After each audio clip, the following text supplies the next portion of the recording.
Praise God. Praise the Lord. Pray muna tayo sa mga mga Panginoon Diyos, Panginoon, pray God sa mga ito. Pagawin po ang aming mga kasalanan. Salamat po, Panginoon, hinapin po ang aming mga paas o pagkakasunod sa iyo. Hinapin po, Panginoon, ang bawal ng pagkakit na pagkakot na lamang sa lugar nito. Panginoon, sa mga pag-isip na namin ng mga salita. Panginoon kami, Panginoon, na pinawala akong magagawa ko na lang. Sa iyo po ang natin pagkakihan, in Jesus' name, Amen. Pagkakas natin ang Panginoon, mga kapatid. Amen. Praise God. Tuloy natin yung ating pag-aaral. Yung ating topic ay sino yung bato na pundasyon ng simbahan itinayo ng ating Panginoon. Amen. Pakiyan mo nga, paki-explore mo. Sorry. Ayan tayo. Amen. Balikan natin ang context, no?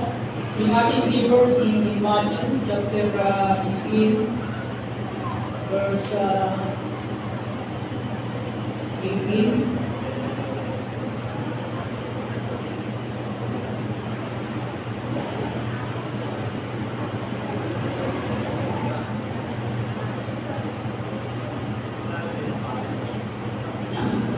And I say unto thee, ito yung sinabi ng Panginoon kay Pedro. And I say unto thee, that thou art Peter, and upon this rock I will build my church, and the gates of hell shall not prevail against it. Napag-aralan natin nakaraan, mga kapatid, na sa talatang ito, ang kausap ng Panginoon ay si Apostol Pedro, bagamat nandoon yung ibang mga disciples, si Apostol Peter, si Simon, siya yung direct na kausap ng ating Panginoon. So yung argument natin dito, yung pinag-aaralan natin, si Pedro ba yung bato? Yes. The name Peter came from the Greek word Petros or Petro or Petros, na ang ibig sabihin ay rock. And then yung isang pa rin dyan, and thou art Peter, upon this rock, yung isang pa dyan ay Petra. So Petros is masculine, pinag-aaralan natin, Petra is feminine. Hindi nangangahulugang yung Petro ay masculine, ay siya, ang yung Petra ay feminine gender ng Petros. So in Greek, these two are different words, no? Magkaibang salita. Now, ang kanilang strong argument i-establish natin, may dahilan kung bakit binago ang pangalan ni Apostle Simon. Ang pangalan niya ay hindi Peter, hindi Pedro, ang pangalan niya ay Simon. From Simon, the Lord Jesus Christ changed his name from Peter.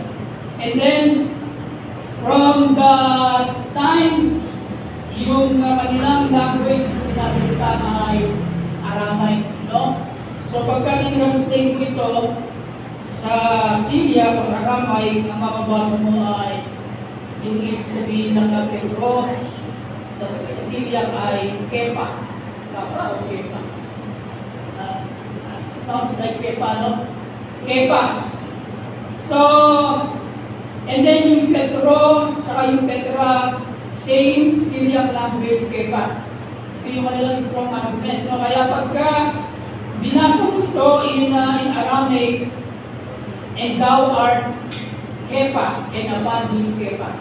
So walang pagkakaiba pagka Aramaic language. And then, sinabi ko sa inyo na nung panahon na sinabi ito ng Panginoon, yung kanilang conversation, yung kanilang language of conversation ay Aramaic dahil nung time na nasabot sila ng pagpipili ng Babylon. So habang nagsasalita si Peter o sa ating Panginoon kay Pedro, that language was Aramaic. No? Kaya yun yung kanilang strong argument. Now, Sa Aramaic, yung Petro saka yung Petra ay isa lang ang kahulugan, Kepa. Sa Greek, meron tatlong kahulugan yung bato. No? Petros, Petra, saka Litos. Yung Cephas, pangalan ni Simon Peter, tinawag din siya Cephas. Sa John 1:42, ikaw ay Cephas. It is a Greek name.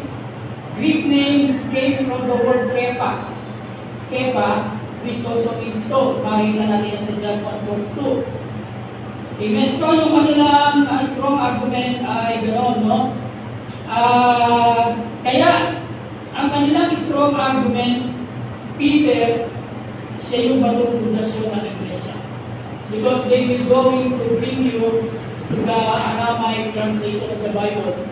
But, pinag-aralan natin, wala hong ang ateistan. If ever meron kayong ma-encounter na gano'n na principle, wala hong Aramaic original translation. Amen. Ang tinatawag po natin na inspired translation ay Greek. Kung meron ng Aramaic ngayon, halimbawa, meron tayong mabibili sa PBS na English, Tagalog, galing yan sa Greek translation. Yung Greek siya yung inspired translation. So, yung actual o yung original Aramaic, yung actual na nag-uusap ang Panginoon sa si Pedro in Aramaic, there is no recorded such. Kaya, kung meron ng Aramaic translation ngayon na ipapabasa sa atin, galing din yan sa Greek translation. Ito yung original inspired translation. So, now, ito yung dito tayo natapos, no? Yung ibig sabihin ng Petros sa Greek, yung pagkakaiba ng Petros sa Petra, no? Panta kinesay Petron, yung Petron yan yung Petros. Leave no stone unturned, ibig sabihin lahat ng bato ay kayang baligtarin. Pagka tinawag na Petros o Petro, ang tamang definition niyan ay movable. Movable stone. Siyempre, pagka ginamitan mo ng tawag ito, ng common sense, pagka movable stone, pabubuhat. O in other terms, maliit na bato. And then, if you want to make it more accurate, just go to the interpretation that Petros is movable stone. Kasi meron Petros na malaki. Kahit malaki, movable pa rin. Yun yung mga takip na libingan.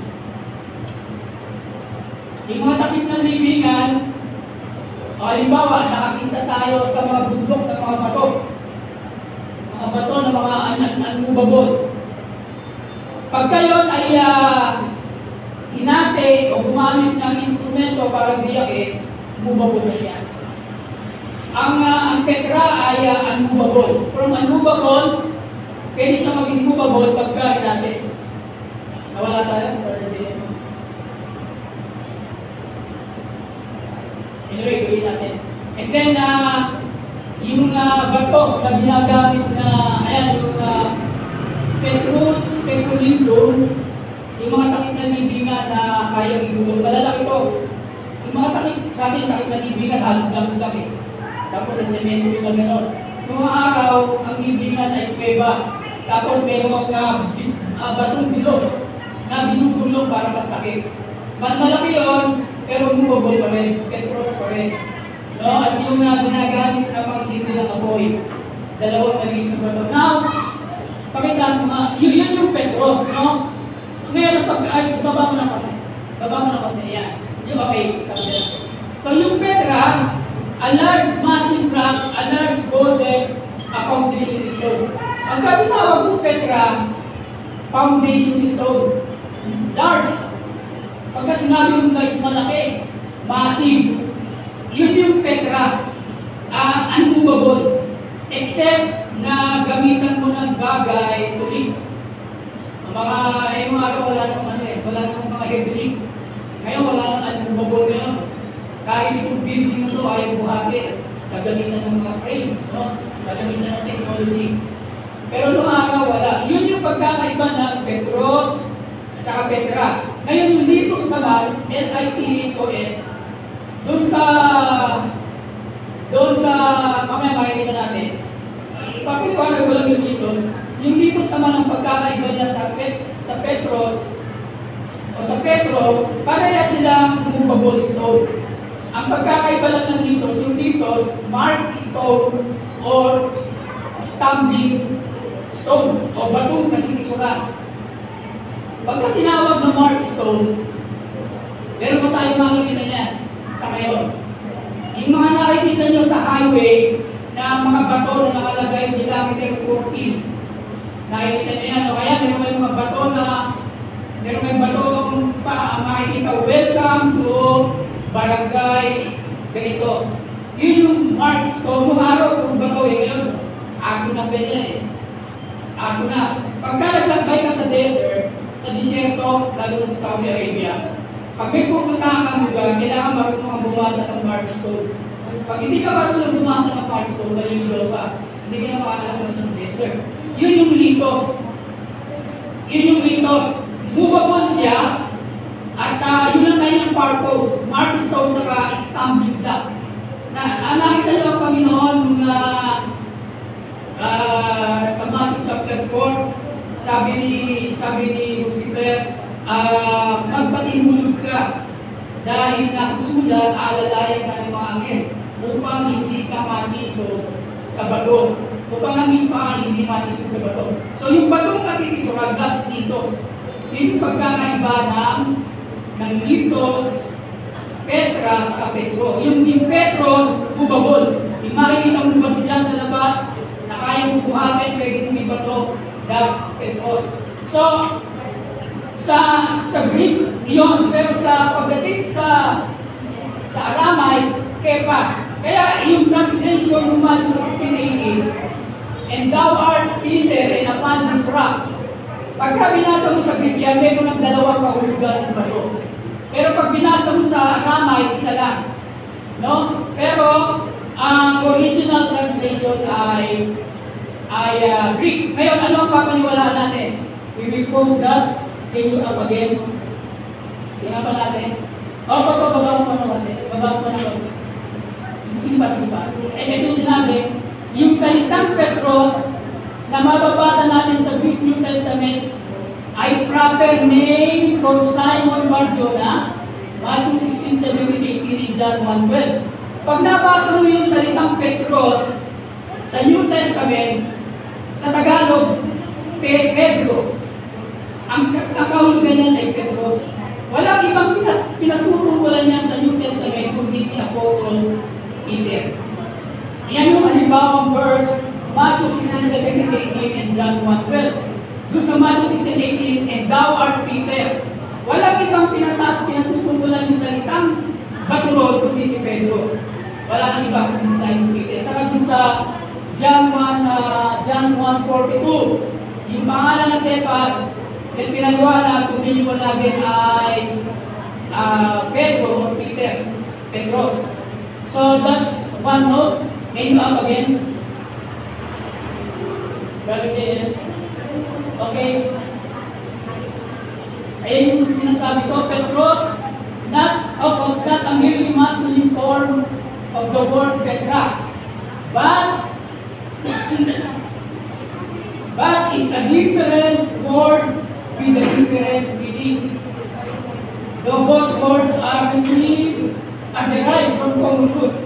Ito yung sinasabi ko, yung Petros sa yung Petra ay magkaibang word. No, magkaibang salita. Mayroong ibang meaning. Nung sinulat ni Matthew, yung salitang Petros sa yung Petra, alam niya magkaiba yung kahulugan nun. Pero pag tinranslate mo sa Aramay, parehas na yung kahulugan. So, ano ang meron? Mistranslation? O alin ang mas tama? No? Yung mga writer, lahat ng writer ng Greek, alam nila, pagka sinabi nilang bato in Greek, mayroong dalawang kahulugan o tatlong kahulugan. So they know that. Dahan-dahan natin. The wording of Matthew 16:18 used two different Greek words. If Jesus, kung ang ating Panginoong Jesus, was referring the second word to Simon Peter, he could have said, Epi Tanto Tekotro, using the masculine gender in the dative space, the same word as Petros. Kung ang pinatutungkulan ng ating Panginoon na bato na pinayuan ng iglesia ay si Pedro, ang sabi ng ating notes, dapat ang sinabi ng Panginoon ay Epi Toto Te Petro. Dapat sinabi ng Panginoon, thou art Peter, and upon this Peter, or upon this Petro. Pero hindi yun ang sinabi ng Panginoon. So, ang sinabi ng Panginoon, Epi Toto Te Petra. Thou art Peter, and upon this Petra. So even our Lord Jesus Christ, if you bear well, yung batong yun ay mayroong magkaibang kahulugan. Now we go. Oh, stop there. The usage of two different words in the inspired Greek original, yung pagkakagamit ng dalawang inspired na salita sa Greek original, yung sinasabi ko Greek original translation, representing an Aramaic original. Kung i-represent mo ito sa Aramaic na lingwahe, original, hindi yung translation lang. Which is in no case certain, sabi yung notes natin, na walang Aramaic original. Meron pang Aramaic, came from translation ng Greek. Would seem to point to the usage of two separate Arabic words in this passage. So, ang contention ng ating notes, kung sakali, yung dalawang salita, Petros at Petra, na inspired sa Greek, pag sinalin sa Aramaic, kung meron pang Aramaic original translation, check ng ating note, meron itong magkaibang kahulugan. Pero wala nang ganon. Kumbaga, what we have is only translation. Galing lang din doon sa isip nung nag-translate. Up again. The Syriac translation of the New Testament in Matthew 16:18 use keba for both Greek words Petros and Petra. Is this accurate? Or could it be mistranslation of the original Greek text? Sabi na natin daw, yung Syriac translation ngayon, sa Matthew 16:18, na yung batron ay tinranslate na kepa, both Peter and Rock, tinranslate na kepa, ito ba ay accurate? Yun ang sabi ng ating notes. Or would be a mistranslation, o baka mistranslation lang. Now, we go up. Sorry. The proper translation of Petros is kepa. On this, we have the authority of the Word of God itself in Greek. So yung tamang translation ng Petros ay kepa. Pero niyang papapatunayan natin na sa authority of the Word of God itself in Greek. Original of the New Testament, the name kepa, in the English Bible, Cephas. 6 times given as the Aramaic equivalent to Petros for the name Simon Barjona. So, yung salitang Petros, tama po ito, kepa ito sa Aramaic, kayang patunayan ng original Greek translation. Doon sa anim na talatang ito, ginanatin sa Isaiah, John 1:42, 1 Corinthians 1:12, so on and so forth. Yung salitang Petros, it's translated Cephas.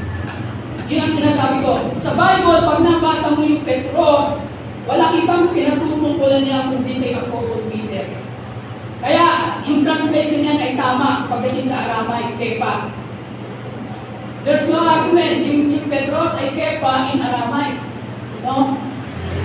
It was the name given to Simon Barjona by the Lord Jesus Christ, John 1:42. It is the correct translation of Aramaic Syriac with kepa. Greek Petros or Aramaic kepa. Taas natin. Taas pa natin. Oh, kaya, but what of the Greek word Petra? Pero ano yung salitang Petra? Is it correctly translated Kepa? Tama ba na yung Petra ay Kepa sa Aramay? Ito yung sabi ng ating notes. There is nowhere in the Greek New Testament where the word Kepa is given as the correct translation of the Greek word Kepa in order to determine the Syrian Aramaic word which best translates the Greek word Petra. We will have to look at the translation of the Greek New Testament. Folks, no? Sabi diyan, paano yung salitang Petra? Tama ba na yung Greek word na Petra ay isalin bilang Cephas o bilang Kepa? Bilang Kepa, is it correct? Tama ba? Sabi ng ating note, walang anumang Greek New Testament where the word Kepa is given the correct translation of the Greek word Petra. Ibig sabihin, mga kapatid, yung Kepa sa Greek, translated as Petros or Cephas sa Greek. Ngayon, pagka yung Cephas o yung Kepa binasa mo sa Greek, hindi lalabas na Petra. Though Aramaic is same Kepa, pero yung Kepa, it's always translated as Petros. Kaya sabi ng ating notes, in order to determine the Syriac Aramaic which best translate the Greek word Petra, we will have to look at the translation of the Greek New Testament. Yung sabi ng ating notes, halimbawa, sa Greek, no? Sa Greek, mababasa mo Petros, Petra. Yung Petros, pag tumuha ka ng Aramay, ang mababasa mo ay Kepa. Pero yung Petra sa Greek, bawa, yung verse na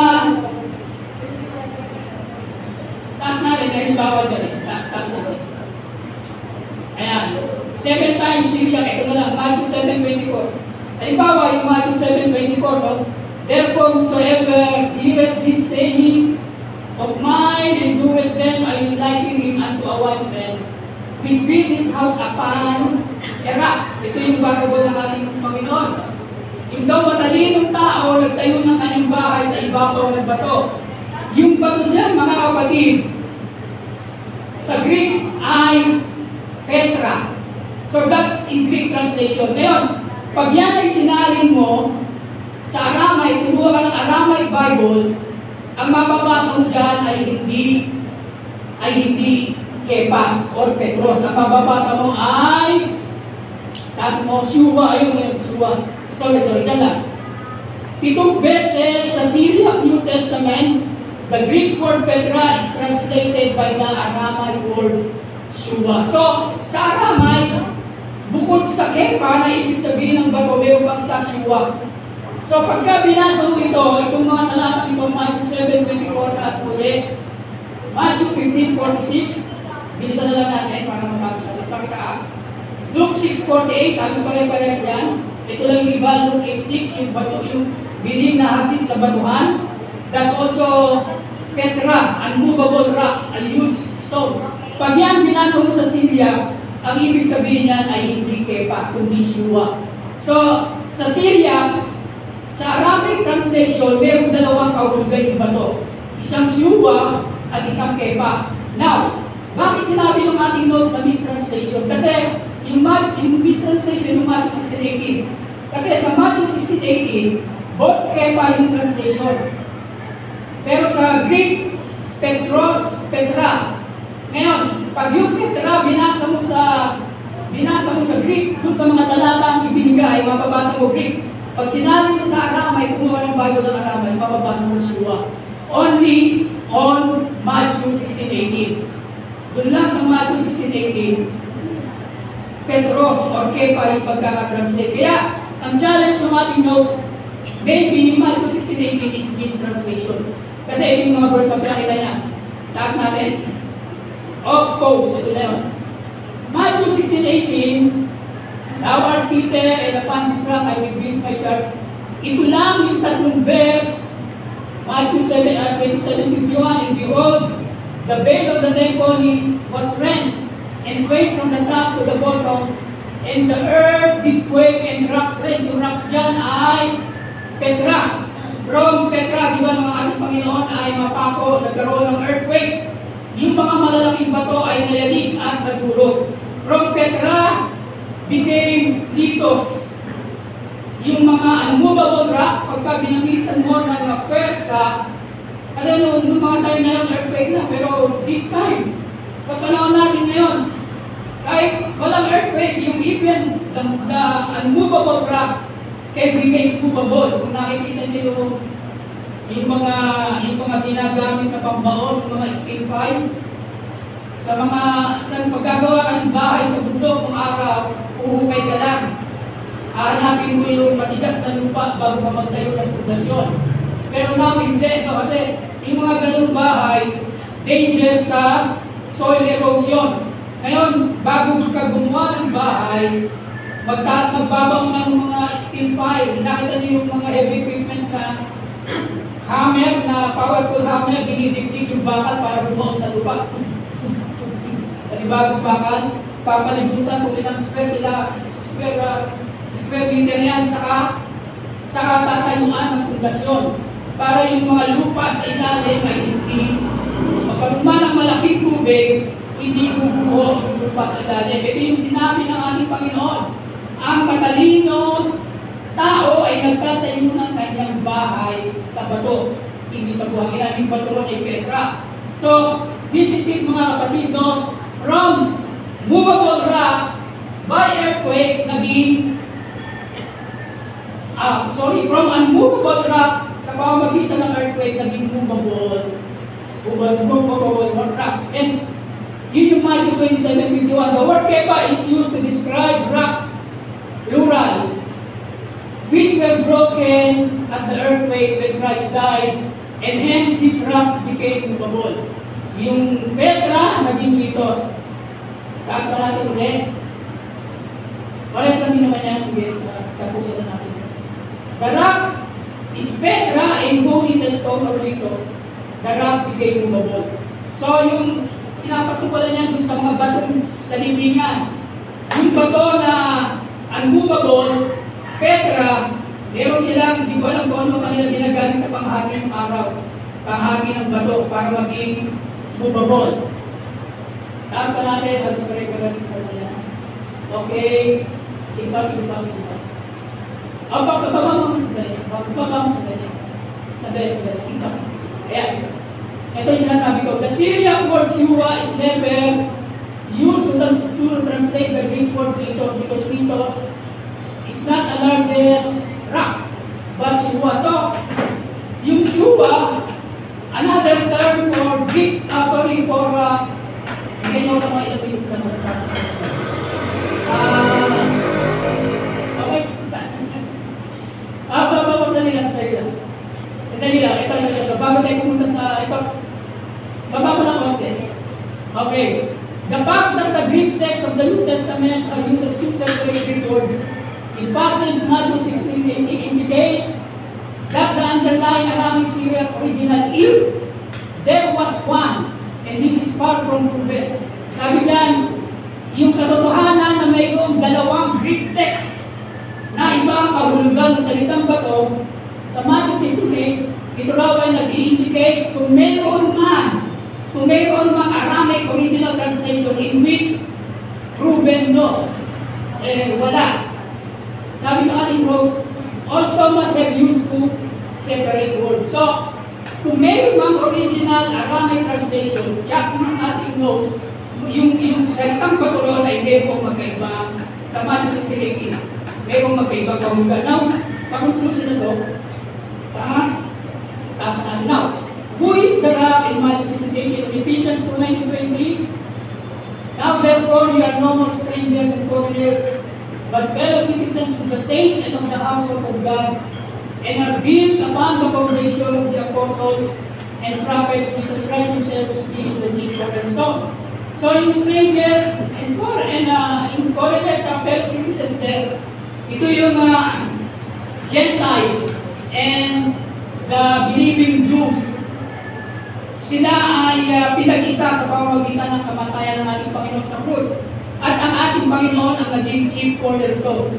Yung chief cornerstone, yung alipin. Yung bato sa panulok.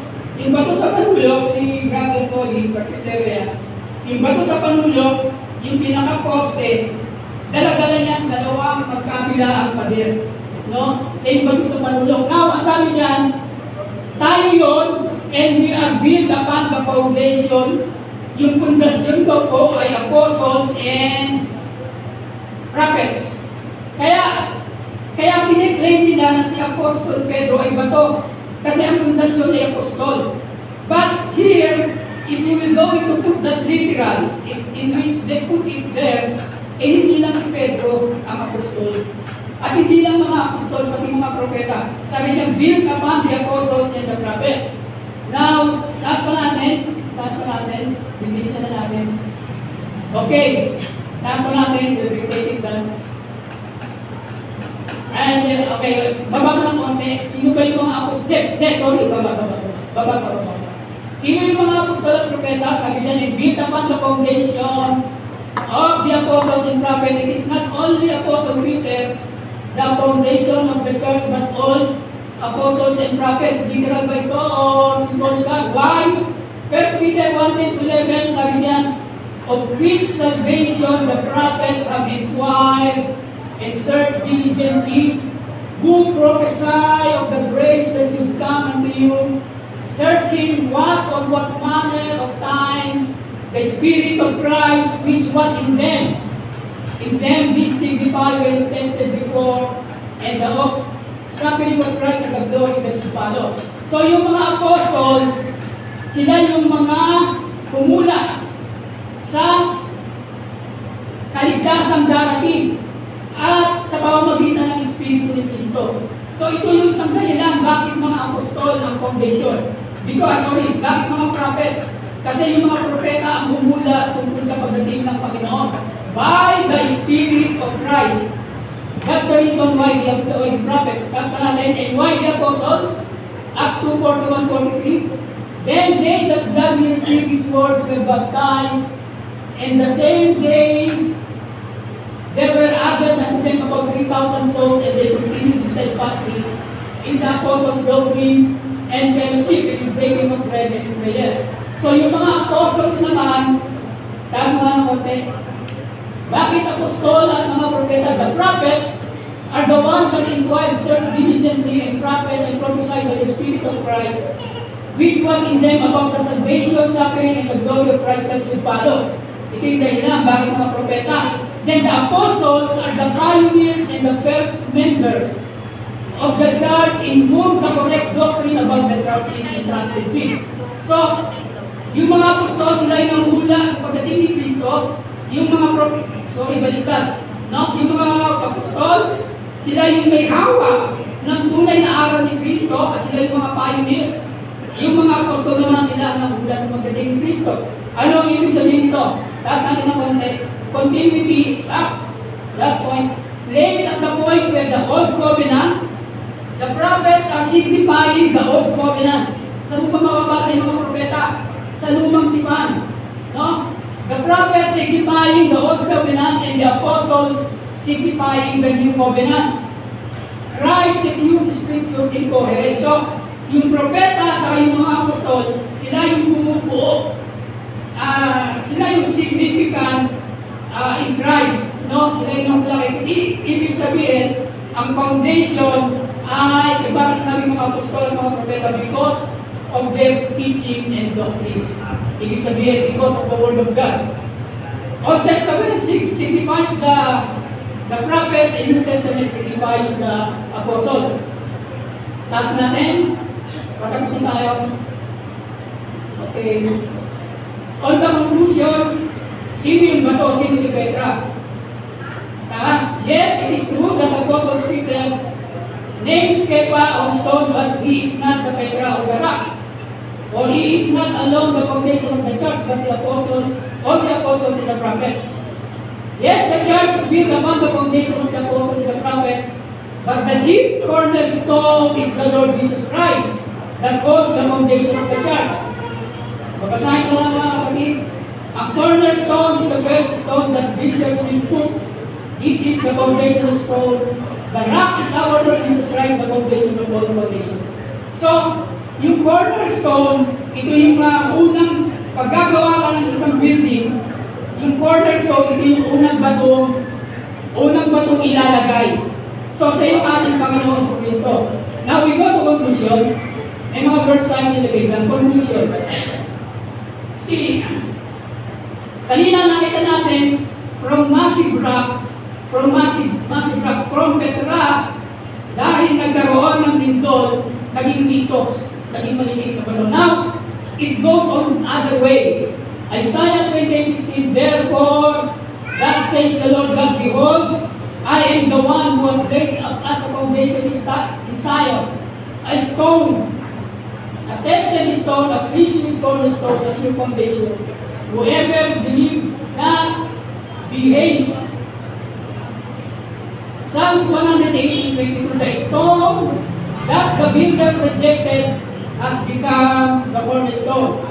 1 Peter 2:6, for it stands in scriptures, behold, I am laying in Zion a stone, a cornerstone chosen and precious, and whosoever believes in him will not be put to shame. Taas pa natin. 1 Peter 2:7, so the honor is for you who believe, but for those who do not believe, the stone that builders rejected has become the cornerstone. Matthew 21:42, Jesus said to them, have you never read in the scriptures, the stone that the builders rejected has become the cornerstone. This was the Lord's doing, and is marvelous in our eyes. So halos pare-parehas. Ibig sabihin, sabi ng Panginoon, yung batong itinakbil ng mga gumagawa ay siyang naging batong patulog. Bakit itinakbil ng mga gumagawa? Kasi nakitiis sila. So, to them that not believe, yung batong ito ay mitos. Mitos, batong nakikisuran. Movable rock. But to them that believe, these mitos became the unmovable rock. Pero sa ating mga naniniwala, mga nananampalataya, yung batong nakikisuran sa kanila, sa atin ay pundasyon. Siya yung ating pundasyon, siya yung massive rock natin. Diba? Parating tinamanta, siya yung aking bato na kaligtasan. Sa kanila, batong nakikisuran, and this is our last verse. To prove kung sino yung bato, wala ba? Meron ba? Okay. Ito na lang, verse 3:11. According to the grace of God, which is given unto me as wise master builder, I have laid the foundation in another builder. Thereon, but let every man take it now. He buildeth thereupon, for other foundation cannot lay than that is laid, which is Jesus Christ. So, walang ibang pundasyon kundi ang ating Panginoon sa Kristo. Hindi po si Pedro. Siya yung batong stumbling block. Di ba? Pag naglalakad tayo, minsan natin isip kayo sa bato, maliit na bato lang yan eh. Pero baka pag hinukay mo, malaki pala sa ilalim. Malaki sa ilalim. No? Dito, maliit na bato, kakikisuran, pero sa iba, bato, palulog. Walang iba ang natin sa Panginoon sa Diyos. Amen? Wala pa kalala ng Panginoon?